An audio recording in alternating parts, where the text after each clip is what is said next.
Come closer and listen carefully. This is not just the story of a country. It is the story of a people, of resilience, identity, culture, and strength. Before the name Ghana was ever spoken, before independence songs echoed through the streets, this land was known by another name, the Gold Coast. It was called this not only because of the gold beneath its soil, but because of the richness of its people, their traditions, and their spirit. Long before foreign ships arrived on its shores, the land that is now Ghana was home to powerful and well-organized kingdoms. The Ashanti built one of the most structured societies in West Africa, complete with kings, councils, and deeply rooted spiritual systems.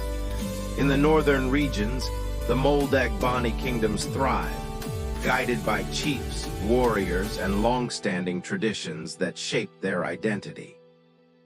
Along the coast, the Fanti controlled trade routes and formed alliances that strengthened their influence across the region. These societies were not isolated or undeveloped. They were connected through trade, culture, and shared knowledge.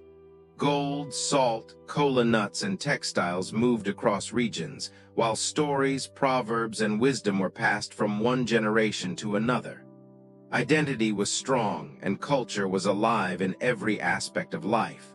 The people knew who they were, and they lived with purpose and pride.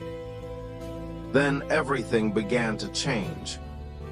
From across the seas came foreign ships, carrying men who saw opportunity but not humanity. The Portuguese were the first to arrive, followed by the Dutch, the Danes, and eventually the British. They built forts along the coast, structures that still stand today, but these were not merely centers of trade. They became prisons of unimaginable suffering. Within these walls, thousands of Africans were captured, chained, and forced into a brutal system of enslavement. Families were torn apart. Names were erased. Generations were lost to a journey across the Atlantic that many would never survive. The land that once thrived in strength and culture became known for pain and exploitation. Yet even in the midst of such darkness, the spirit of the people did not break. Resistance lived on. The desire for freedom could not be silenced. Over time, that desire grew into something stronger, a movement that would change the course of history. At the center of that movement was Kwame Nkrumah, a man whose vision extended beyond Ghana itself. He believed that freedom was not something to be given, but something to be claimed. Through his leadership, his words, and his unwavering belief in unity, he inspired a nation to rise. On March 6, 1957, Ghana became the first country in sub-Saharan Africa to gain independence from colonial rule. It was not just a victory for Ghana, but a signal to the rest of the continent that freedom was possible. That moment marked the beginning of a new chapter, not only for one nation, but for Africa as a whole. But Ghana's story is not defined by independence alone.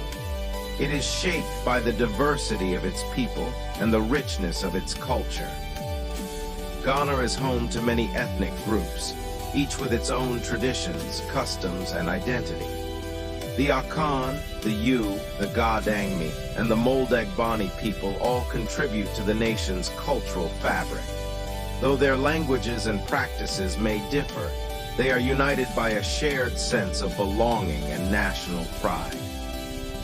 Language in Ghana is more than a means of communication. It is a carrier of history, wisdom, and identity. While English serves as the official language, local languages such as Twi, Yu, Ga, Hausa, and Dagbani are spoken across the country. Through these languages, proverbs are shared, stories are told, and lessons are passed down. In Ghana, wisdom is often spoken rather than written, preserved in the voices of elders and the memories of communities. Culture is not something that exists only in the past. It is alive and present in everyday life. It can be seen in the vibrant patterns of kente cloth, where each color and design tells a story.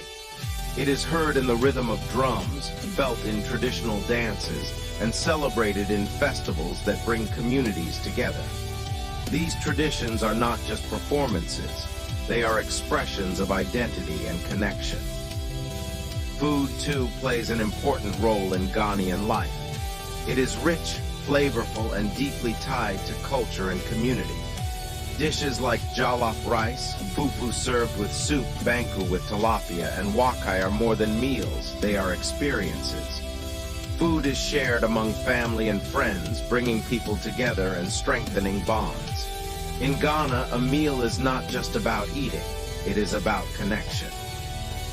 Today, Ghana stands as one of Africa's most stable and peaceful nations. Its cities are growing, its youth are innovating, and its culture continues to influence the world.